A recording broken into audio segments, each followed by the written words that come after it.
You may already know about StoryCorps. They record oral histories and conversations between loved ones and then archive them at the Library of Congress. They recently launched a new initiative called Out Loud, which records the stories of the LGBTQ community.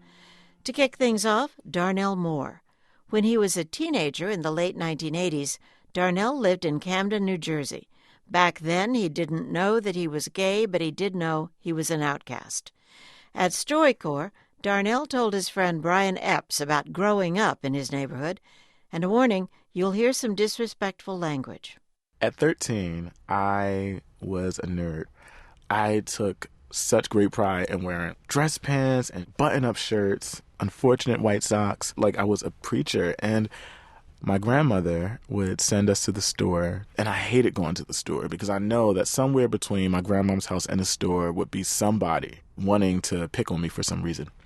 So at the time, I was coming from the store. It was broad daylight, and I see a group of boys walking towards me, and I knew that something was going to happen.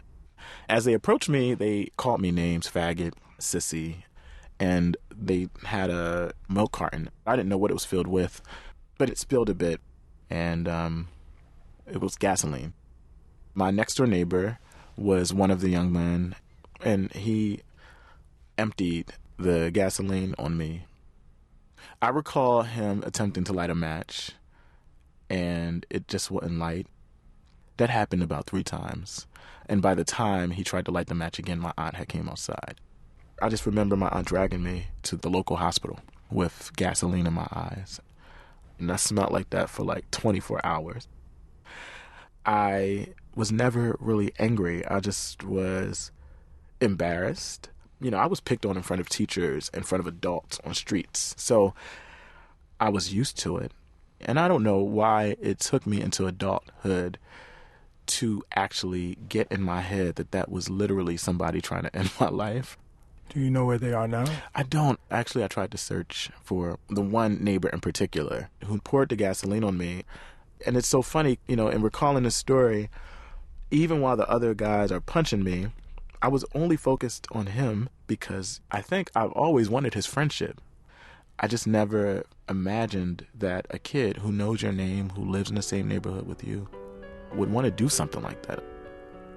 I wish I could have asked, why would you want to light me on fire? What did I do to make him want to do that?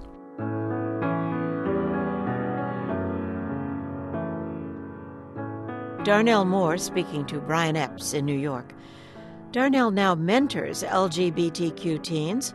That interview is part of StoryCorps Out Loud, recording the stories of the LGBTQ community.